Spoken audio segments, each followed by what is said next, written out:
A vela na mesa do canto estava acesa há tempo demais, e eu reparei nela da mesma forma que reparava na maioria das coisas no grande salão da taberna Coroa de Ferro, de lado, em silêncio, enquanto fingia olhar para algo completamente diferente. A cera tinha derretido para além do suporte de ferro e acumulava-se lentamente na superfície de madeira, branca e imóvel, como algo a tentar escapar sem ser visto. Um sentimento que eu compreendia. O meu nome é Willa, e sou criada na Coroa de Ferro há 3 anos, 4 meses e um número indeterminado de dias que se misturam como o vapor que sobe da lareira da cozinha. Eu conhecia cada rangido das tábuas do chão, sabia que mesas abanavam e que cadeiras cederiam sob um homem de peso considerável, e conhecia o cheiro do lugar tão bem que já nem o notava, uma mistura de carne assada, fumo de sebo e o leve odor adocicado de cerveja velha impregnado na madeira que nunca fora devidamente seca. O que eu não sabia até aquela noite era que o homem mais perigoso do reino se sentaria na cadeira mais próxima da lareira e pediria uma refeição simples de pão e guisado de veado, como se fosse um viajante qualquer a passar pela aldeia de Ashcraftoft numa noite fria de outono. Mas estou a adiantar-me. A noite começou como a maioria das noites começava. O salão encheu-se lentamente à medida que o sol se punha atrás das colinas, com os mercadores a chegar primeiro, barulhentos, corados, já a meio do segundo copo, antes de eu ter acabado de acender os candeeiros de parede. Depois vieram os homens da aldeia, mais silenciosos, acomodando-se nos cantos com a exaustão particular de quem trabalha com as mãos e as costas, e raramente fala do preço que isso lhes custa.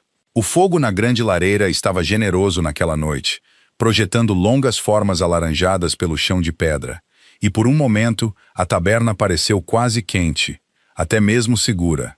Eu movia-me entre as mesas com a invisibilidade praticada de alguém que aprendeu cedo e dolorosamente que ser notada raramente era uma coisa boa. O meu cabelo escuro estava preso para trás de forma severa, mais por função do que por estilo, e o meu vestido era de lã simples, castanho escuro, com um avental que fora lavado tantas vezes que o tecido se tornara macio como linho velho. Eu não era notável, e tinha passado anos a garantir isso. Willa. A voz veio de trás do balcão de serviço. Hall, o taberneiro, um homem largo com um rosto como um penhasco e uma disposição a condizer. Ele inclinou o queixo em direção à extremidade do salão. Mesa na alcova. Acabaram de chegar. Vai atendê-los. Segui o seu olhar e senti algo a mudar no meu peito, embora ainda não conseguisse dar-lhe um nome. Havia 4 deles sentados na alcova, a secção mais privada da taberna, parcialmente coberta por uma cortina e ligeiramente afastada do salão principal.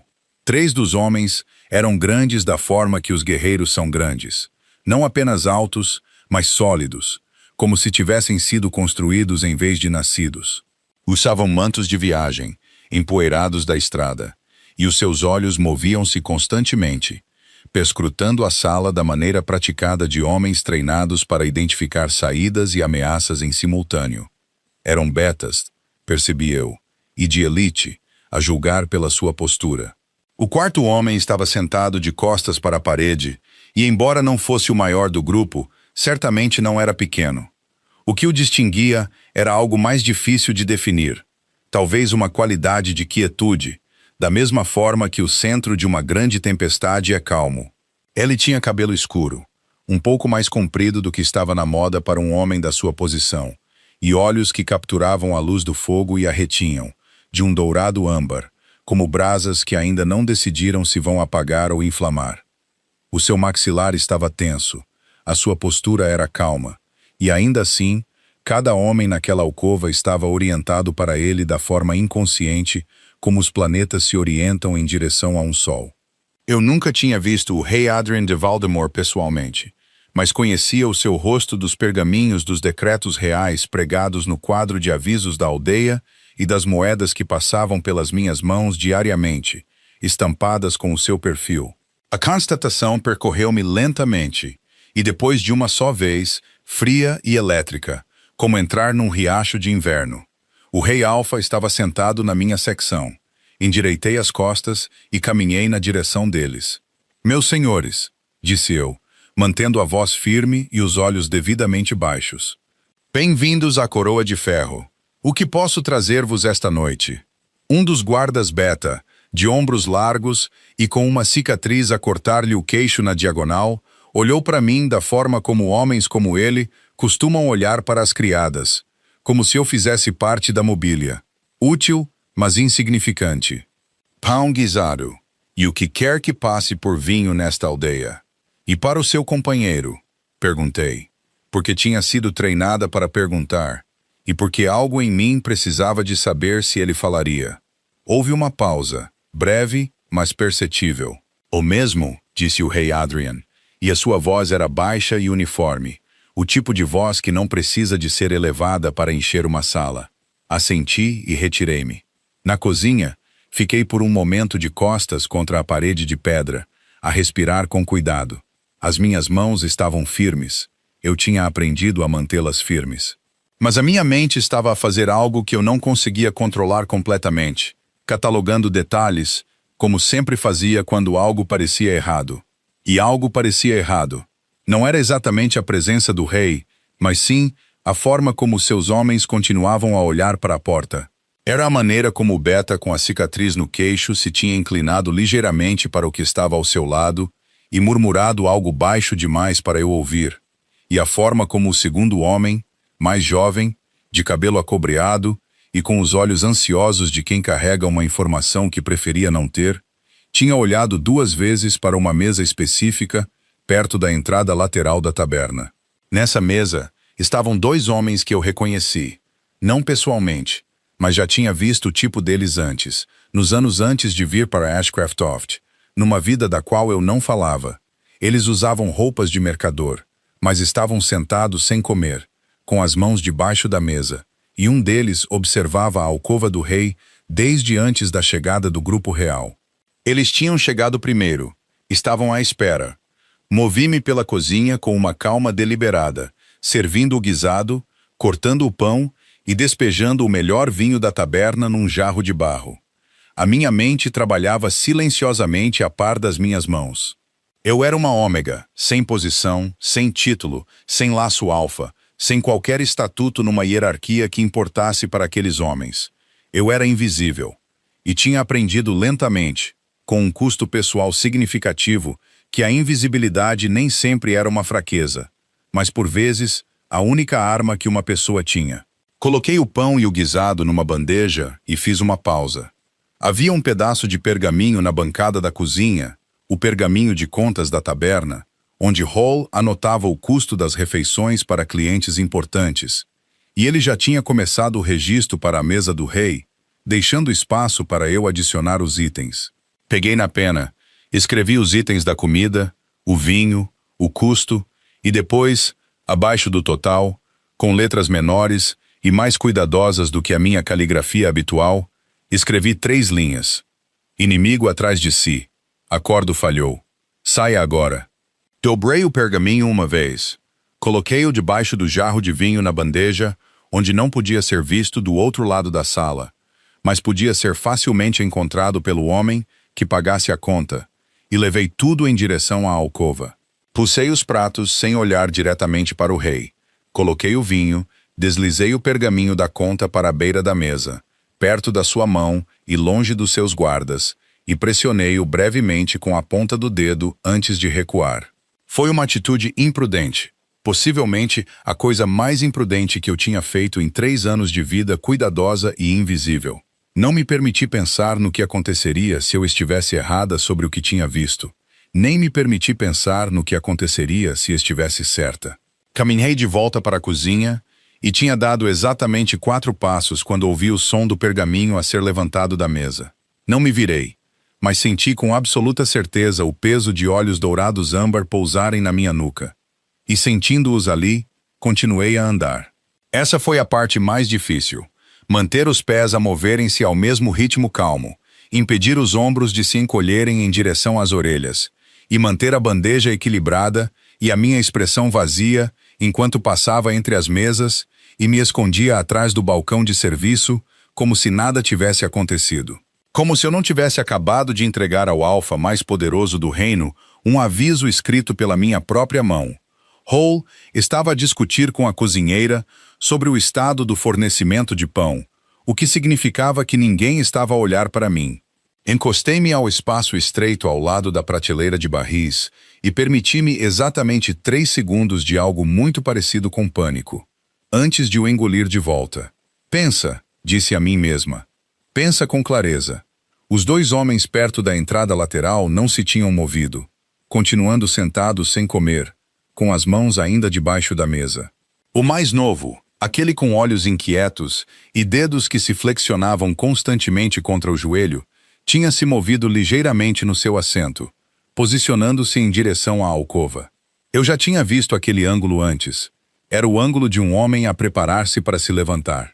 Eu tinha passado 4 anos, antes de vir para Ashcraft, na casa de um senhor menor nas terras orientais de Valdemar, não como nobre nem como convidada, mas como uma serva de baixo escalão que por acaso tinha ouvidos e o bom senso de os manter abertos.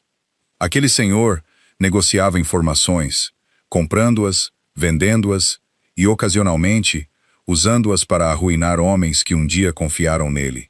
Ou tinha visto traições negociadas suficientes para reconhecer uma em andamento, e o que eu vira na alcova naquela noite tinha a forma particularmente doentia de um encontro que correra mal antes mesmo de qualquer uma das partes chegar. Os guardas beta do rei estavam atentos a um ataque vindo de fora, mas não estavam a vigiar a porta lateral. Eles não sabiam.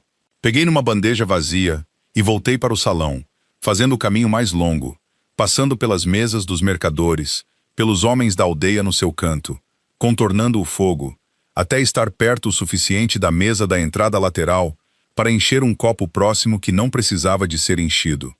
De perto, os 2 homens eram piores do que eu pensara. O mais velho teria talvez 50 anos, com uma barba grisalha aparada e o tipo de olhos planos e pacientes que pertencem a homens que já decidiram as coisas com antecedência. Ele usava um colete de mercador, mas o tecido era demasiado fino, e havia uma deliberação na sua quietude que nenhum verdadeiro mercador jamais teve. Os mercadores são irrequietos, contam moedas na cabeça e olham para a porta porque esperam lucro. Mas este homem olhava para a porta porque esperava um sinal. O mais novo, com talvez 30 anos, tinha um hematoma recente ao longo do maxilar, parcialmente escondido sob a gola do seu manto, e havia algo debaixo da mesa. Vislumbrei a ponta disso quando me inclinei para pousar o jarro, algo comprido e envolto num pano escuro, pousado sobre os colos de ambos. Endireitei-me e afastei-me exatamente à velocidade com que sempre andava, enquanto na minha mente as peças se encaixavam com uma certeza sombria. Qualquer que fosse o acordo que trouxera o rei Adrian a esta taberna banal nesta aldeia banal, envolvia um terceiro, um intermediário, um mensageiro, talvez um senhor menor a jogar em ambos os lados de uma disputa sobre a qual eu nada sabia. Esse acordo tinha ruído, e estes 2 homens tinham sido enviados para garantir que o colapso tivesse consequências. Eu não conhecia a política, nem precisava. O que eu sabia era que o rei tinha lido a minha nota, porque eu sentira os seus olhos em mim. E o que quer que ele tivesse decidido fazer com essa informação, fê-lo de forma silenciosa e rápida, porque quando olhei novamente para a alcova, os 4 homens ainda estavam sentados, a comer, a representar o teatro comum de viajantes cansados a jantar e a representá-lo um pouco bem demais. Obera com a cicatriz no queixo, a quem eu começara a chamar Cord, embora não soubesse o seu nome, tinha movido a sua cadeira talvez um palmo, o suficiente para ampliar a sua visão da sala. O guarda mais jovem, de cabelo acobreado, tinha um braço apoiado na mesa com uma descontração quase convincente, exceto que o seu antebraço estava posicionado de uma forma que sugeria algo preso por baixo da manga. Eles sabiam, o rei tinha lhes contado, e então algo que eu não tinha planeado aconteceu. O rei Adrian levantou o olhar da sua tigela e encontrou-me do outro lado da sala com a mesma precisão sem esforço com que um falcão encontra um rato do campo na erva alta. Ela não me encarou nem gesticulou, apenas olhou durante o tempo de 2 respirações medidas, e nesse olhar havia uma pergunta que eu não conseguia decifrar completamente. Não suspeita, não gratidão, mas algo mais complicado do que qualquer uma delas. Depois, desviou o olhar. Um jovem ajudante de cozinha chamado Edric saiu disparado da cozinha e quase chocou comigo, agarrando uma pilha de tigelas de madeira contra o seu peito estreito. Ele tinha 12 anos de idade e uma expressão perpétua de alguém ligeiramente alarmado com a existência do mundo. "Willa", sussurrou ele, demasiado alto, como os ajudantes de cozinha sempre são quando querem ser discretos. "O Hall quer saber se a mesa dos senhores precisa de mais vinho." "Ainda não", disse eu. "Ele diz que o alto parece da nobreza e ele quer..." "Edric." Mantive a voz suave e tirei-lhe as tigelas antes que ele as deixasse cair. "Volta para a cozinha e fica lá até eu te chamar." Diz o mesmo a Marin. Ele piscou os olhos para mim. "Por quê?" Eu não tinha uma resposta que fizesse sentido para um rapaz de 12 anos, por isso, disse simplesmente, "Porque eu pedi", e virei-o pelos ombros em direção à porta da cozinha. Ele foi, resmungando, e eu voltei para o meu posto atrás do balcão, e foi nesse momento que o homem mais velho na entrada lateral se levantou. Fê-lo devagar, sem pressa, como se simplesmente quisesse esticar as pernas ou ir à latrina. O homem mais novo permaneceu sentado, mas eu vi a forma embrulhada em pano debaixo da mesa mover-se quando o homem mais velho se levantou. Um movimento de transferência, de prontidão. O meu coração batia muito alto nos meus ouvidos. Eu tinha 3 opções, e calculei-as da forma como o meu antigo senhor me ensinara a calcular as coisas. Não com sentimento, mas consequência. Eu podia não fazer nada, podia alertar o Hall, que entraria em pânico e pioraria tudo, ou podia fazer a única coisa que ninguém nesta sala esperaria de uma criada sem posição e sem laço alfa. Peguei num jarro cheio de vinho, o grande, de cerâmica, pesado o suficiente para fazer a diferença, e caminhei diretamente na direção do homem mais velho. "Meu senhor", disse eu, interpondo-me no seu caminho com a confiança suave de quem tinha todo o direito de estar exatamente onde estava. O copo do seu companheiro ficou vazio. "Permita-me." Ele parou e olhou para mim com aqueles olhos planos e pacientes, e eu vi o cálculo a acontecer por trás deles, a breve avaliação para decidir se eu era um obstáculo ou uma irrelevância. Sorri-lhe com todo o calor profissional de uma mulher que fora invisível durante anos e aprendera a usar isso como uma arma. "O vinho é o melhor da taberna", acrescentei, já passando por ele em direção à mesa do homem mais novo, colocando-me entre o homem mais velho e a alcova. "Trazido das reservas privadas do Hall. Ele reserva-o para convidados de distinção." O homem mais novo olhou para mim com olhos assustados e avermelhados, e eu pousei o jarro à sua frente e inclinei-me ligeiramente para a frente, baixando a voz para pouco mais que um murmúrio. "O que quer que lhe tenham pago", disse eu, "não é suficiente para o que vem a seguir. Os homens daquela mesa já foram avisados. O seu amigo está em frente a 3 soldados que o observam há 4 minutos. Ele ficou muito quieto. Há uma porta traseira através da cozinha." Continuei, endireitando-me e levantando o copo vazio da sua mesa com o ar de quem executa uma tarefa perfeitamente rotineira. "Dá para o beco atrás da loja do fabricante de velas. Está destrancada." Virei-me e caminhei de volta para o balcão sem olhar para nenhum deles novamente. Por um longo momento, nada aconteceu. Depois, ouvi o arrastar de um banco a ser empurrado para trás, e depois outro, e o som baixo e controlado da porta lateral a ser aberta e fechada com a pressa cuidadosa de homens que decidiram que, o que quer que lhes tivessem pago, na verdade não era suficiente. Fiquei atrás do balcão com o copo vazio na mão e o pulso a martelar na minha garganta, e esperei. Do outro lado da sala, na alcova junto ao fogo, vi Cord inclinar-se lentamente em direção ao rei e dizer algo muito baixo. Vi o guarda de cabelo acobreado expirar, uma respiração longa e controlada, do tipo que se segue a uma tensão prolongada que é libertada de uma só vez, e vi o rei Adrien pousar o seu copo, recostar-se na cadeira e olhar para mim. Desta vez, ele não desviou o olhar rapidamente. A pergunta nos seus olhos tinha se resolvido em algo mais claro e consideravelmente mais inquietante. Ele já não estava a olhar para uma criada, mas sim para alguém com quem tencionava falar. Ele enviou Cord para me chamar. Eu sabia que isso ia acontecer. Sabia-o desde o momento em que os seus olhos pousaram em mim com aquela qualidade particular de atenção focada, do tipo que não se liberta até ter o que quer. Mesmo assim, quando o Beta com a cicatriz apareceu na ponta do balcão e disse, em voz baixa e sem preâmbulos, "O rei falará consigo", o meu estômago afundou-se de uma forma que nenhuma preparação poderia ter evitado. Hall estava a 1 metro de distância, a fingir polir um copo que já tinha polido 2 vezes. Eu podia sentir a sua consciência da conversa como o calor de uma porta de forno aberta. "Claro", disse eu, e desatei o meu avental com mãos que forcei a moverem-se lentamente. Cord levou-me à alcova sem falar. Ele era o tipo de homem que comunicava principalmente através da postura, e a sua postura dizia claramente e sem hostilidade que não tinha a certeza do que pensar de mim, mas que estava a reservar o seu julgamento com disciplina profissional. Apreciei isso mais do que podia dizer.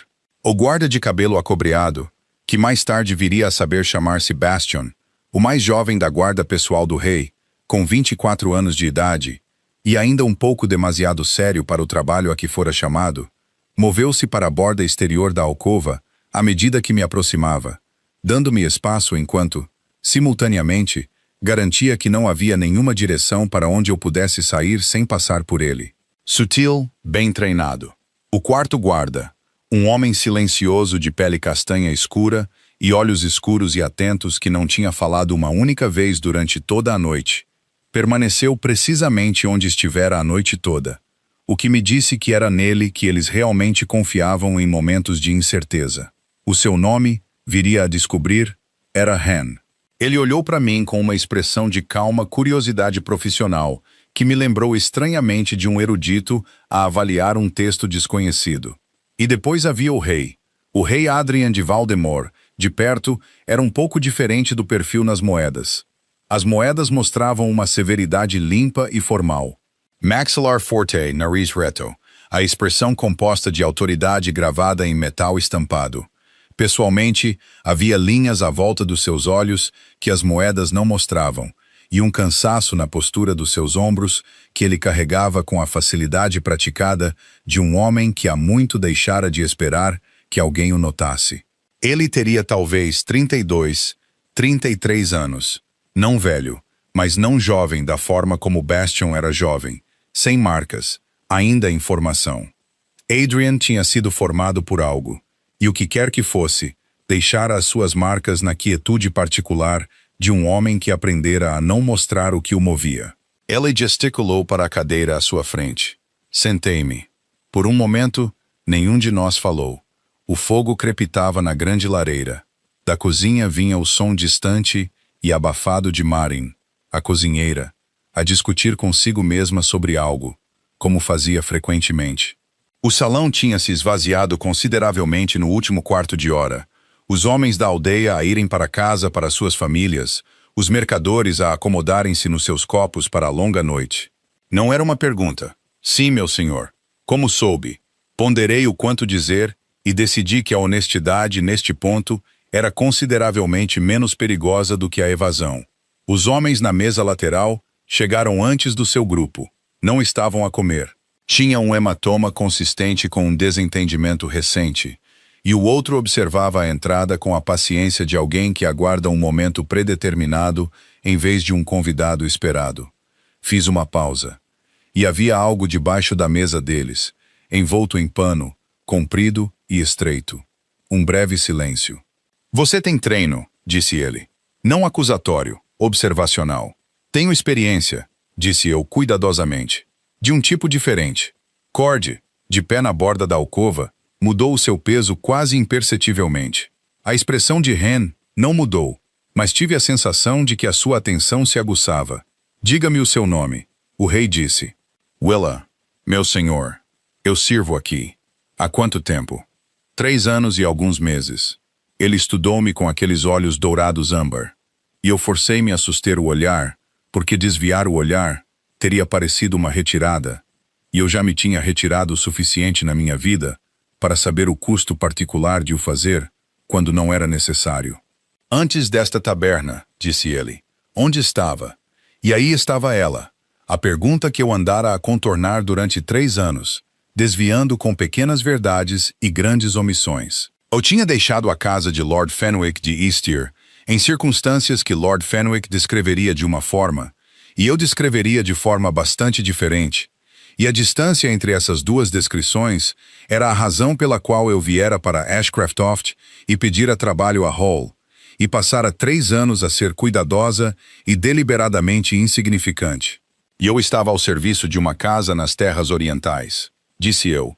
Deixei essa posição voluntariamente, no sentido em que escolhi sair, em vez de permanecer numa situação que se tornara insustentável. Sim, algo passou pelo seu rosto, demasiado breve e controlado para eu conseguir identificar. Ele estendeu a mão sobre a mesa e pegou no pergaminho da conta, que ele tinha dobrado e colocado ao lado do seu copo. Ele olhou para minha caligrafia por um momento. Você escreveu acordo falhou, disse ele. Não perigo ou ameaça. Acordo falhou. Ele pousou o pergaminho. Essa é uma observação específica. Eu não disse nada. Implica que compreendeu a natureza do que estava a ver. Não simplesmente que homens pretendiam fazer mal, mas que um acordo tinha falhado. Ele inclinou-se ligeiramente para a frente, com os antebraços apoiados na mesa, e a sua voz baixou um registro, não para a intimidade, mas para o silêncio de um homem que falava com precisão. O que viu exatamente que lhe disse isso? Pensei nisso honestamente, porque ele merecia uma resposta honesta. O hematoma do homem mais novo era recente. Ele tinha sido agredido recentemente, no último dia ou 2. Isso sugeria um conflito dentro do grupo para o qual trabalhavam, um desacordo sobre o método ou o pagamento, ou ambos. Homens que estão alinhados não chegam com hematomas recentes. Homens que foram coagidos ou que estão a ser vigiados pelo seu próprio lado, sim. Juntei as mãos no meu colo. Ele tinha tanto medo do homem ao seu lado como de qualquer outra coisa.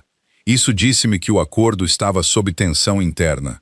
Quando um acordo corre mal, os homens enviados para o salvar raramente são os homens que o fizeram. São os homens com mais a perder se falhar. A alcova estava muito silenciosa. Bastian, à minha esquerda, olhava para mim com uma expressão de surpresa indisfarçada que ele estava claramente a tentar, e a falhar, em transformar em algo mais profissional. Ren tinha inclinado a cabeça talvez 1 grau, o que eu começava a suspeitar ser a sua versão de espanto aberto. Cord não disse nada, mas a sua avaliação sobre mim tinha-se visivelmente revisto. O rei Adrian recostou-se na cadeira. Os homens que mandou embora pela cozinha, disse ele. Dei-lhes a oportunidade de sair. Disse eu. Não posso obrigar ninguém. Você disse ao mais novo que estávamos a vigiar o companheiro dele. Eu disse-lhe algo que era quase verdade e que seria verdade dentro de momentos. Julguei que isso seria mais útil do que esperar. Você julgou, repetiu ele. E havia algo no seu tom que eu não conseguia ler. Não zombaria, não desaprovação, mas algo cuidadoso e ponderado. Estou ciente, disse eu em voz baixa, de que não era o meu lugar agir. Sou uma ômega sem posição e sem estatuto em qualquer assunto que diga respeito à sua corte ou à sua segurança. Meu senhor, agi com base no que vi, porque o vi e porque a alternativa era não fazer nada. Encarei o seu olhar firmemente. Estou preparada para aceitar qualquer consequência que considere apropriada. O fogo estalou bruscamente. Lá fora, o vento de outono pressionava as janelas fechadas da taberna, fazendo-as chocalhar nas suas molduras. O rei Adrien olhou para mim por um longo tempo. Depois, disse algo que eu não esperava. Está contente aqui? A pergunta aterrou tão longe de qualquer território para o qual eu me tinha preparado que quase não a compreendi. Meu senhor, aqui. Ele gesticulou ligeiramente. A taberna, o salão, a vida de invisibilidade cuidadosa que eu construíra à minha volta como uma fortaleza sem portão. É aqui que pretende permanecer? Abri a boca, fechei-a. Em 3 anos, ninguém me tinha perguntado isso. Nem Hall, que valorizava a competência acima do sentimento. Nem Marin, que valorizava o silêncio. Nem as mulheres da aldeia que ocasionalmente me acenavam no poço e ocasionalmente não. Ninguém tinha olhado para a vida que eu estava a viver e perguntado se eu a pretendia, ou se ela simplesmente se tinha acumulado à minha volta como a lama de inverno se acumula nas botas, lentamente, sem decisão, até que um dia olhas para baixo e percebes que não te consegues mover. Não tenho pensado muito em pretender, disse eu finalmente. Tenho pensado principalmente em continuar. Algo mudou na sua expressão. O cansaço ainda estava lá. Era claramente um residente permanente, mas por baixo dele, outra coisa emergiu brevemente. Reconhecimento, talvez, ou a dor particular de ouvir outra pessoa dizer em voz alta algo que pensaste em privado durante anos. Ele meteu a mão na dobra interior do seu manto de viagem e tirou um pequeno selo plano, a marca real de Valdemar, pressionada em cera escura numa tira de pergaminho. Ele colocou-o na mesa e deslizou-o na minha direção. Isto é um salvo-conduto, disse ele. Permitir-lhe-á viajar por qualquer posto de controlo no reino sem ser questionada e apresentar-se nos portões do castelo de Valdenor dentro de uma quinzena. Ele fez uma pausa. Se escolher vir. Eu olhei para o salvo-conduto. Vir para fazer o quê?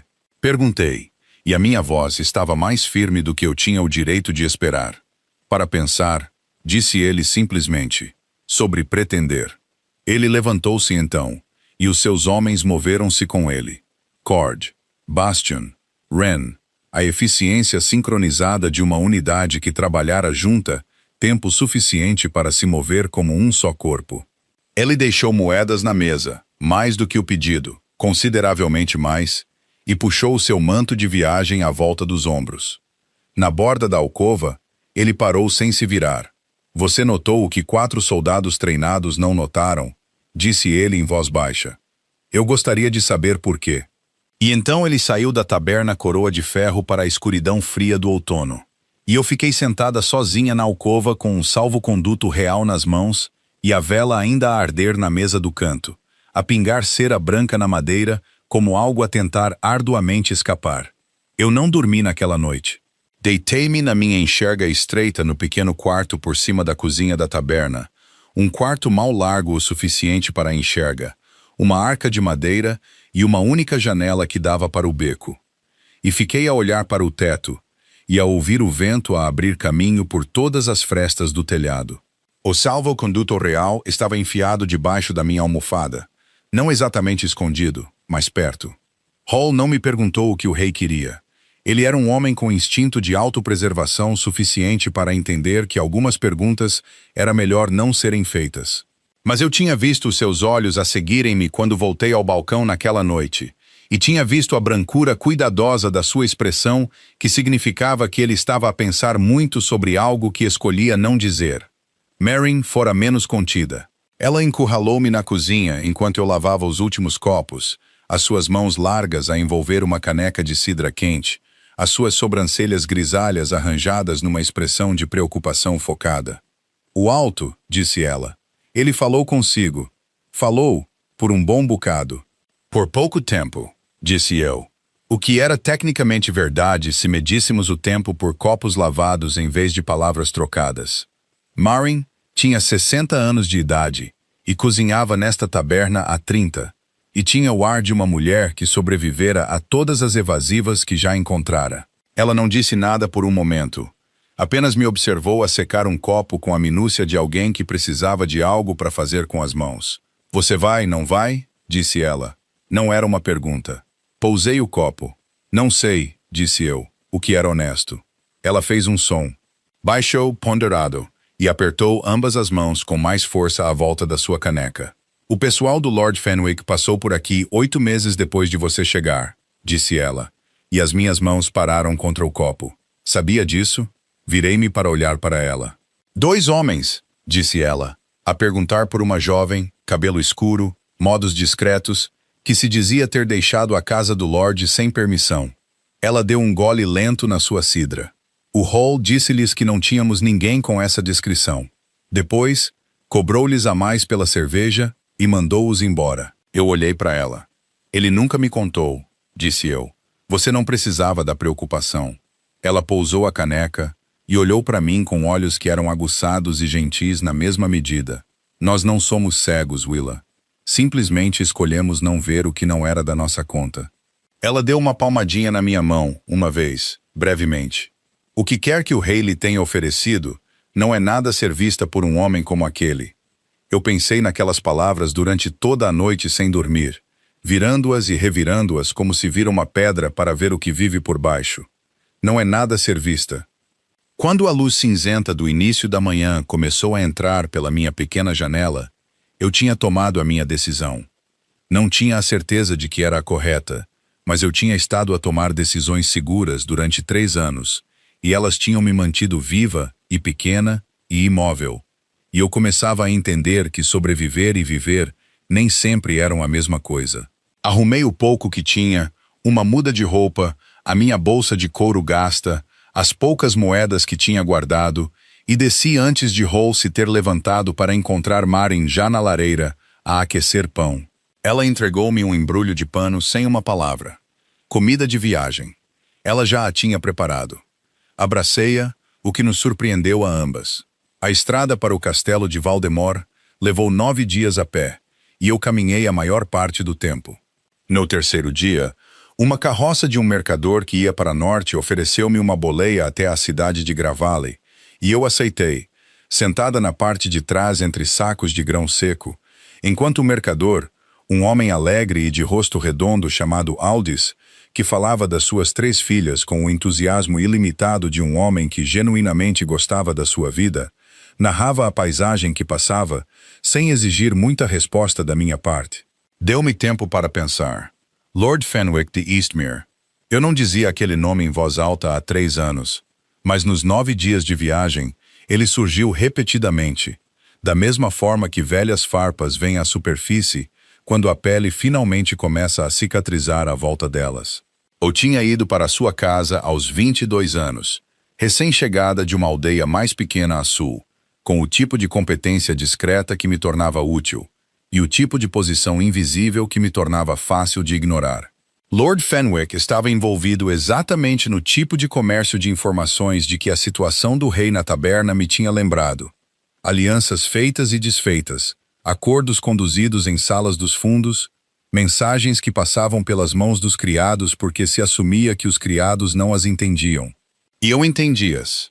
E quando entendi algo que Lord Fenwick não queria que fosse entendido, foi-me dada uma escolha: permanecer em silêncio e continuar ao serviço, ou partir e descobrir o que acontecia aos criados que sabiam demais e falavam. Ou tinha partido silenciosamente durante a noite com uma vantagem suficiente para que os homens enviados atrás de mim encontrassem apenas uma enxerga vazia e uma lareira fria. Lord Fenwick era um Lord Beta de menor importância nas terras orientais.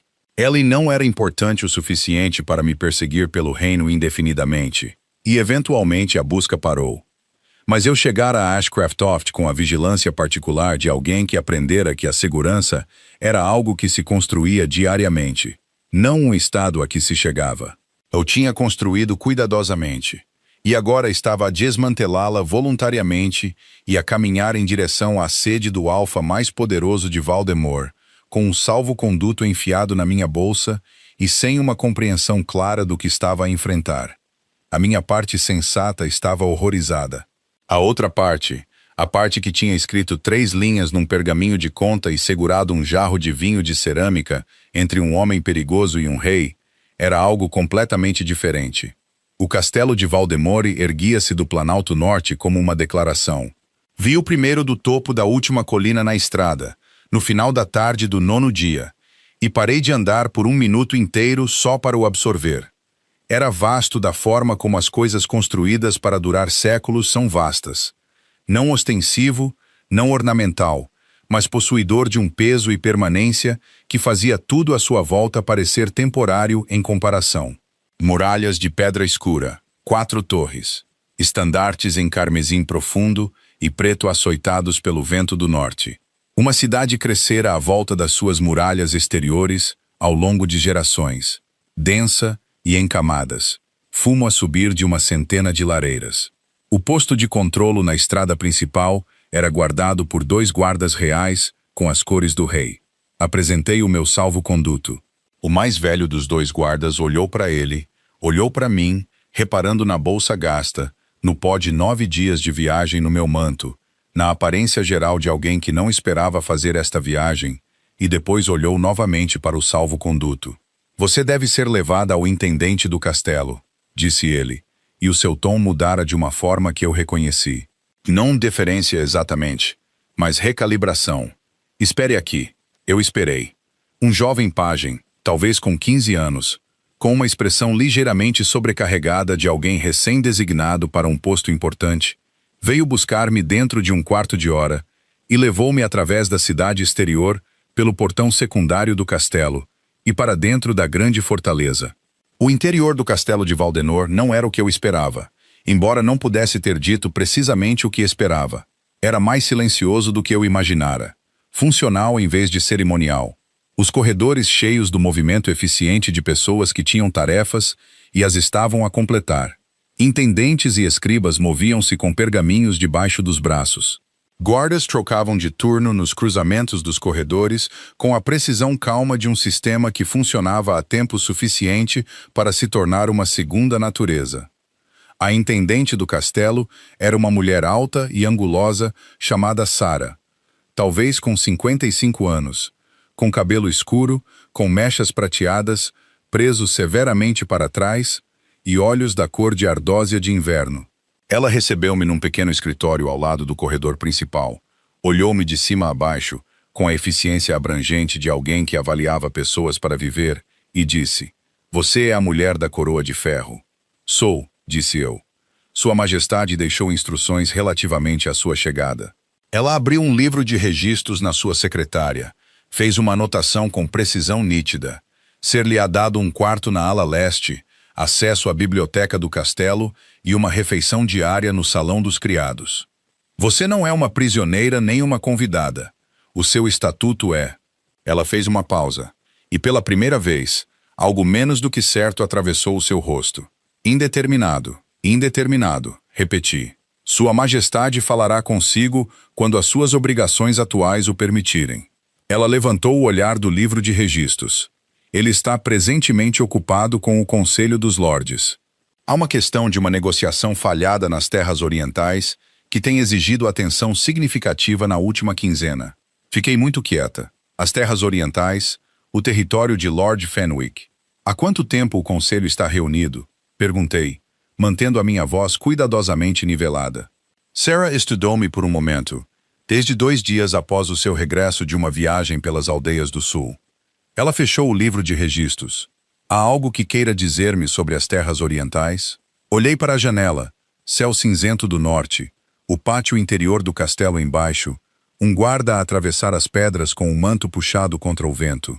3 anos de silêncio cuidadoso. 9 dias de caminhada deliberada em direção a algo que eu não conseguia nomear completamente. As terras orientais. Lord Fenwick. Uma negociação falhada. Um rei que viera a uma taberna banal na aldeia mais próxima da estrada oriental, por razões que nada tinham a ver com a qualidade do guisado. Tudo o que eu pensava ter deixado para trás tinha chegado aqui antes de mim. Sim, disse eu lentamente. Acho que pode haver. Sara pousou a sua pena e juntou as mãos na secretária com a compostura de uma mulher que aprendera há muito tempo que a informação mais importante chegava sempre da forma mais inconveniente. Então sente-se, disse ela, e conte-me desde o início. Sara ouviu da forma como as pessoas experientes ouvem, sem interromper, sem os pequenos sons de encorajamento que as pessoas menos seguras usam para preencher o silêncio, sem escrever nada até eu ter terminado. Ela simplesmente ficou sentada com as mãos juntas e os seus olhos de ardósia de inverno no meu rosto. E quando terminei, ela ficou em silêncio por um longo momento antes de pegar na sua pena. Eu tinha lhe contado tudo. Lord Fenwick, o comércio de informações, as mensagens que passavam pelas mãos dos criados, a natureza específica do que eu tinha ouvido nas minhas últimas semanas na sua casa, uma negociação conduzida através de intermediários, uma promessa de favor político estendida a um lorde estrangeiro, em troca de algo que eu entendera na altura ser perigoso e entendia agora, sentada no escritório da intendente do castelo de Valdenor, ser consideravelmente mais. Fenwick estava a intermediar influência em nome de alguém acima da sua posição, alguém que queria acesso ao conselho do rei sem a visibilidade de uma abordagem direta.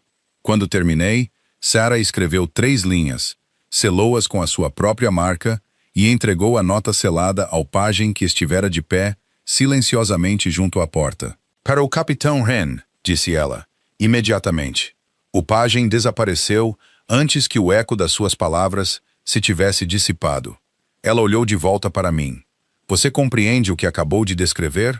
Uma conspiração contra o conselho, disse eu.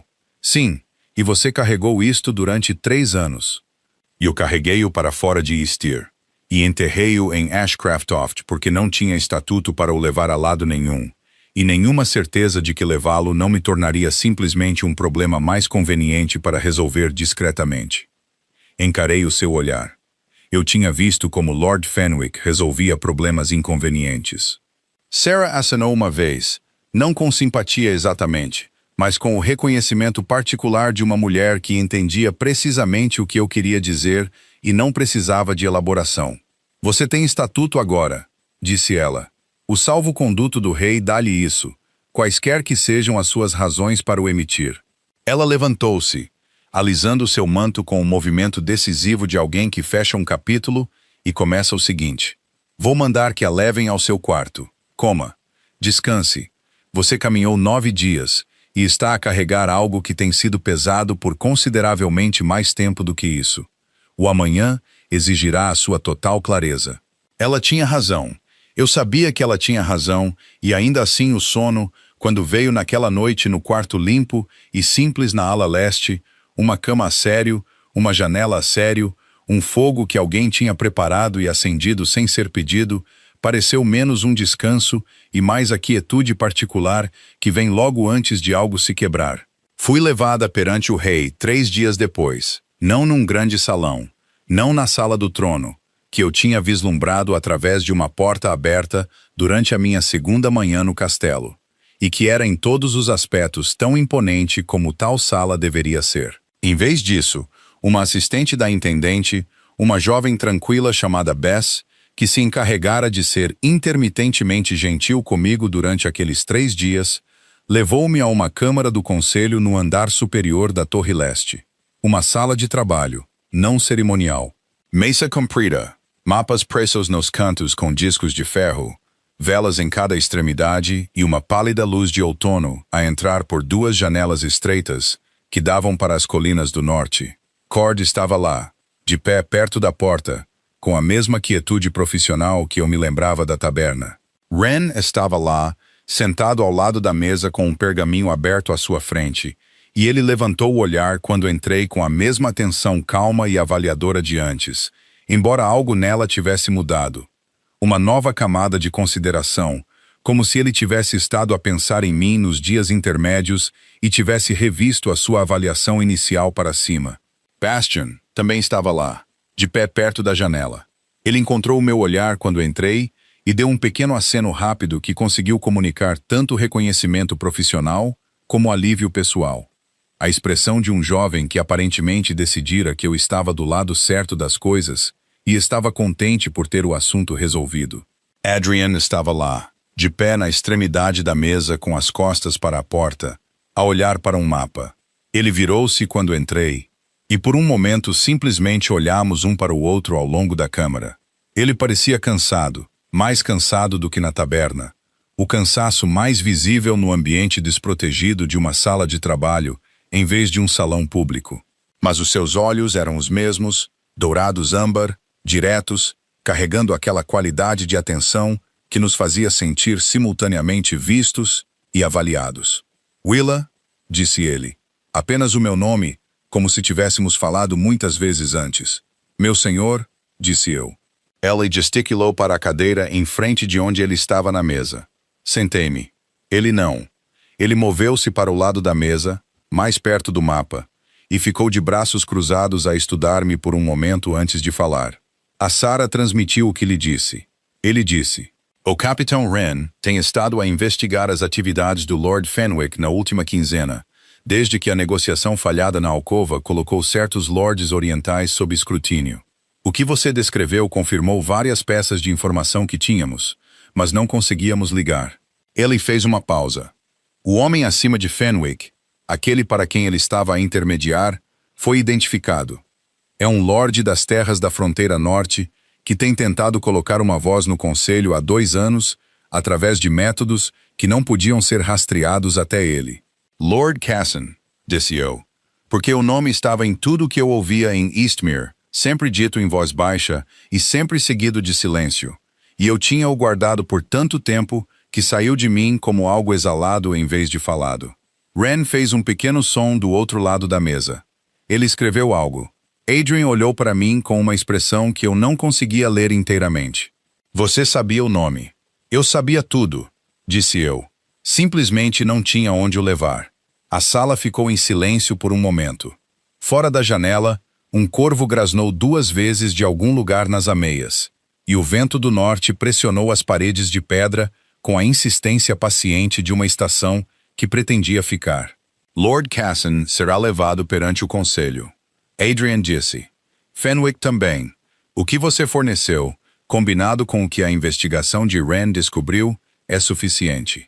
Ele olhou para mim firmemente. Será necessário que preste testemunho formalmente perante o conselho. Eu esperava isto. Tinha estado à espera desde que me sentei em frente à Sarah há 3 dias. Eu compreendo. Não será confortável, disse ele. E a palavra confortável na sua voz era cuidadosa e precisa. Não a suavizar, não a avisar, mas honesta. Fenwick irá contestá-lo. Cassian tem aliados no conselho que tentarão desacreditar o seu relato.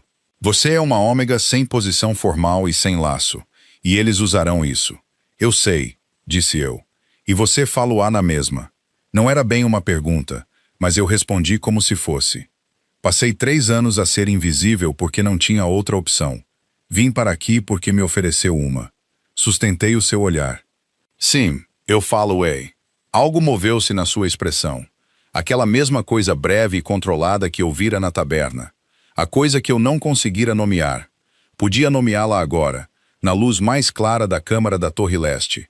Não era admiração exatamente, embora contivesse um pouco disso. Estava mais perto do reconhecimento. O alívio particular de alguém que procurava algo específico há muito tempo e finalmente o encontrou num lugar inesperado. O testemunho perante o conselho ocorreu 1 semana depois, no grande salão. Não vou fingir que foi fácil. Os aliados de Lord Cassian foram precisamente tão implacáveis como Adrian tinha avisado. 3 lords de considerável posição que questionaram a minha memória, o meu caráter, o meu estatuto, os meus motivos e a fiabilidade da palavra de uma ômega contra a de um Lord Beta com 30 anos de serviço à coroa. Eles eram habilidosos nisso, o tipo de habilidade que vem com a prática. Mas eu passara 4 anos a ouvir homens como eles falar, e passara 3 anos a manter tudo o que sabia organizado e intacto dentro de mim, como uma biblioteca que ninguém tinha permissão para visitar. Responde a todas as perguntas com a mesma firmeza que usara para carregar uma bandeja por um salão lotado enquanto calculava ameaças.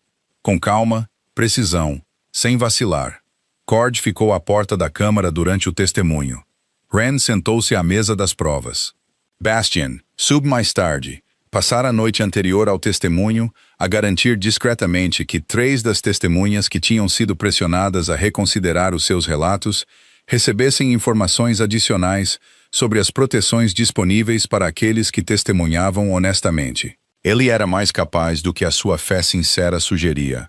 Quando terminou, Lord Cassian foi removido do conselho, aguardando um tribunal formal. Lord Fenwick apresentou uma confissão por escrito antes que o tribunal pudesse ser organizado. O ato, disse-me Sarah mais tarde com a precisão seca de alguém que vira muitos atos semelhantes, de um homem que entendia quando a hora do acerto de contas chegara. 3 semanas após o testemunho, numa manhã em que a primeira geada chegara durante a noite e deixara o pátio do castelo a brilhar sob um sol baixo e branco, Adrian encontrou-me na biblioteca. Eu tinha passado as minhas manhãs lá. Era uma sala vasta no 2º andar da fortaleza principal, cheia do cheiro particular de pergaminho velho e pó e do óleo de madeira usado para preservar as estantes, e tornara-se o primeiro lugar em muito tempo que parecia genuinamente um sítio onde eu podia pensar. Ele sentou-se em frente a mim na mesa de leitura sem cerimônia e olhou para o volume aberto à minha frente por um momento. Uma história dos territórios do norte, por acaso. Eu estava a lê-lo em parte por interesse e em parte porque entender o terreno por baixo de um conflito sempre me pareceu o começo necessário para entender o próprio conflito. O conselho votou para formalizar o seu estatuto. disse ele. Como testemunha reconhecida e contribuinte para um assunto de segurança da coroa, tem direito a uma designação de posição e a um cargo formal no castelo, se assim o desejar. Ele fez uma pausa. A Sarah sugeriu um papel de conselheira no gabinete da intendente. Ela não faz tais sugestões de ânimo leve. Eu sei, disse eu. Ela disse-me. Ele ficou em silêncio por um momento. É isso que quer? Fechei o livro cuidadosamente e olhei para ele do outro lado da mesa.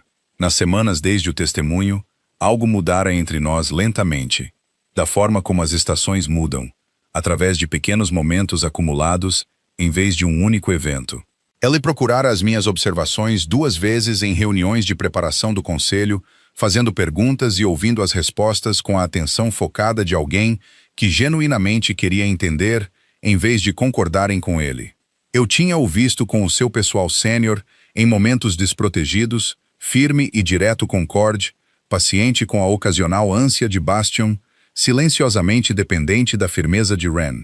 E eu entendera, ao observá-lo, que o cansaço que vira pela primeira vez não era fraqueza, mas o peso particular de um homem que fora responsável por demasiado tempo, sem o tipo particular de honestidade que só vem de alguém sem interesse em dizer-lhe o que deseja ouvir. Eu acho, disse eu cuidadosamente, que o que quero é deixar de ser invisível. Não me refiro à posição ou cargo. Exatamente. Encontrei os seus olhos. Quero dizer que passei 3 anos a tornar-me o mais pequena possível, e gostaria de parar. Ele olhou para mim por um longo momento. Então pare, disse ele em voz baixa. Não foi uma grande declaração. Não foi o gesto arrebatador de romance de que as canções são feitas. Foram simplesmente 2 palavras de um homem que passara os seus próprios longos anos a carregar um peso sozinho, ditas a uma mulher que passara os seus a fazer o mesmo, numa biblioteca cheia de livros velhos, numa manhã de geada, enquanto o resto do castelo continuava com o seu trabalho à volta deles. Mas algo se acomodou no meu peito quando ele o disse. Algo que estivera tenso durante anos soltou-se silenciosamente como uma porta finalmente autorizada a abrir. Os meses que se seguiram não foram simples. O tribunal de Lord Cassan foi longo e contestado. A reestruturação dos assentos do Conselho Oriental exigiu um trabalho cuidadoso. O papel de conselheira de Sarah provou ser exatamente tão exigente e exatamente tão interessante como ela tinha insinuado. E havia dias que terminavam com os meus olhos a arder de ler pergaminhos. E a minha mente tão cheia de logística e linguagem que eu adormecia antes de a vela se consumir. Bastion tornou-se, a maneira dos jovens que decidem ter encontrado alguém digno de lealdade, algo muito parecido com um irmão mais novo, aparecendo em momentos inconvenientes com perguntas, pairando protetoramente durante as sessões do conselho, com as intenções transparentes de alguém que ainda não sabia quão transparente era. Ren e eu desenvolvemos um entendimento mais silencioso, construído em manhãs partilhadas na sala de registros e no respeito mútuo particular de 2 pessoas que preferiam a observação ao desempenho. Cord permaneceu Cord, reservado, profissional, gradualmente menos resguardado comigo, da maneira específica de um homem que reviu a sua opinião e está confortável com a revisão. Eu aprendi o castelo. Aprendi os seus ritmos e as suas hierarquias e a sua velha história em camadas, da mesma forma que outrora aprendera cada rangido nas tábuas do chão da coroa de ferro. E aprendi Adrian lentamente, da forma como se aprende algo que tem muitas salas e nem todas estão imediatamente abertas. Aprendi que ele acordava antes do amanhecer e caminhava pelas ameias sozinho na escuridão da madrugada, não por vigilância, mas pela necessidade de silêncio antes que o dia exigisse que ele estivesse disponível para todos. Aprendi que ele carregava a perda das alianças mal geridas do seu pai como uma dívida que pretendia pagar através da qualidade da sua própria governação. Aprendi que o cansaço que vira pela primeira vez nele era real, mas não permanente, que se dissipava em pedaços em salas onde ele não tinha de representar uma certeza que não sentia. Na primavera, numa noite em que o pátio estava cheio do cheiro de novos rebentos, e a última geada finalmente se retirara das pedras do norte, ele pediu-me para caminhar com ele nas ameias. Caminhamos por um longo tempo sem falar, da forma como as pessoas caminham quando o silêncio entre elas se tornou confortável o suficiente para ser partilhado em vez de preenchido. O reino estendia-se abaixo de nós na luz do entardecer. A cidade, as estradas, as colinas distantes a ficarem suaves e verdes com a estação. Tenho estado a pensar, disse ele, no que lhe perguntei na taberna, se estava contente. Lembro-me, disse eu. Perguntei mal. Ele disse. O que eu queria dizer era... Ele parou. Começou de novo com o cuidado de um homem a escolher palavras que pretende manter. Eu procurava há algum tempo alguém que me dissesse coisas verdadeiras, não o que eu desejava ouvir, não o que era politicamente conveniente. Ele olhou para as ameias. Não esperava encontrá-lo escrito num pergaminho de conta numa taberna em Ashcraft. Olhei para o seu perfil, as linhas à volta dos seus olhos, o maxilar que as moedas tinham representado em metal frio, mas que na vida era consideravelmente mais humano, a qualidade particular da sua quietude. Podia ter enviado qualquer pessoa para investigar, disse eu. Não tinha de oferecer o salvo-conduto pessoalmente. Não, ele concordou. Não tinha de o fazer. A luz do entardecer estava a ficar âmbar e baixa, como acontece na primavera, quando os dias estão a ficar mais longos e o ar ainda carrega a memória fresca do inverno. Abaixo de nós, no pátio, um grupo de jovens pajens do castelo estava a ser treinado nas suas formações noturnas por um guarda paciente que tinha a expressão ligeiramente resignada de alguém a quem fora atribuída esta tarefa por muitos anos. Gostaria que ficasse, disse Adrian, não como conselheira no gabinete de Sarah, embora isso também, se o desejar. Quero dizer, ele virou-se para me olhar diretamente, e a frontalidade disso era muito parecida com ele. Sem desempenho, sem cerimônia, apenas o peso honesto de algo dito claramente. Gostaria que ficasse como alguém que importa por direito próprio, não por causa do que sabe ou do que viu ou do que testemunhou. Uma pausa, por causa de quem é, quando não está a tentar ser invisível. Fiquei de pé com o vento da primavera no meu cabelo e o reino estendido abaixo de mim e um homem ao meu lado que pedia com cada palavra desajeitada e honesta, não por uma serva, ou uma informadora, ou uma conveniência, mas por uma companheira. Pensei na taberna Coroa de Ferro, na vela a arder há demasiado tempo, no pergaminho da conta na minha mão, na pena, nas 3 linhas que escrevi porque vi algo e não conseguia desver, e não fazer nada deixara de parecer uma opção. Pensei em Marin, a enfiar comida de viagem nas minhas mãos sem ser pedida, em 9 dias numa estrada poeirenta. Sarah a dizer, sente-se e conte-me desde o início, com a graça prática de alguém que entendia que o início era exatamente onde a verdade tinha de começar. Pensei em 3 anos a ser pequena, e na decisão tomada numa noite sem dormir, com um salvo-conduto real debaixo da minha almofada, de que ser pequena já não era algo que eu estivesse disposta a ser. Sim, disse eu ficarei. Caçamo-nos no outono, quando as colinas à volta de Valdemar tinham ficado vermelhas e douradas e o pátio estava coberto de folhas caídas que os pajens varriam todas as manhãs e o vento substituía todas as tardes. Não foi uma grande cerimônia à maneira dos casamentos reais em canções antigas, embora tenha sido formal e testemunhada, e todas as tradições do reino foram devidamente observadas. O que a tornou o que era foi mais pequeno do que a cerimônia. A forma como ele segurou a minha mão durante os votos com uma firmeza que dizia que ele tinha decidido e não estava incerto, e a forma como eu segurei a dele de volta com a mesma. Cord ficou à porta do grande salão com a compostura de costas direitas de um homem que se adaptara a muitas coisas na sua carreira e aparentemente decidira que este estava entre os desenvolvimentos mais razoáveis. Bastian chorou com o entusiasmo transparente de alguém que estivera emocionalmente investido no resultado durante meses e estava aliviado por ter estado correto. Ren, quando encontrei o seu olhar do outro lado do salão, deu-me o pequeno aceno que eu passara a entender ser a sua versão de profunda aprovação.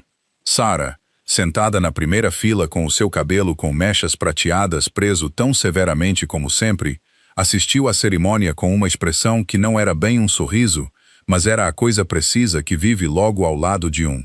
O que sei agora que não sabia então é isto. As 3 linhas que escrevi naquele pergaminho de conta, não foram um ato de coragem. Ou melhor, não foram apenas isso. Foram um ato de alguém que passara tanto tempo a ser invisível, que se esquecera que a invisibilidade era uma escolha, não uma condição. Tinha escolhido em Easter porque me mantinha segura. E manteve. E depois manteve-me outra coisa. Não segura exatamente, mas suspensa. Uma pessoa à espera que a sua própria vida começasse. O pergaminho foi o momento em que parei de esperar. Castelo de Valdemar tornou-se a minha casa da forma como as casas verdadeiras são construídas. Não encontradas, mas construídas lentamente a partir de manhãs partilhadas e conversas honestas e do conhecimento pequeno acumulado, da maneira particular de outra pessoa ser no mundo. Adrian nunca deixou de ser o homem que caminhava pelas ameias sozinho antes do amanhecer, mas ele já não estava sempre sozinho quando o fazia. Eu nunca deixei de notar as coisas que os outros ignoravam, mas já não era obrigada a notá-las em silêncio e segredo e medo. Cord reformou-se do serviço ativo de guarda 2 anos depois, e foi-lhe dado um posto na administração do castelo que se adequava precisamente aos seus dons particulares. Bastian foi promovido, mereceu-o inteiramente por mérito próprio, e permaneceu exatamente tão sincero como sempre fora, o que eu passara a entender não ser uma falha, mas uma forma de integridade.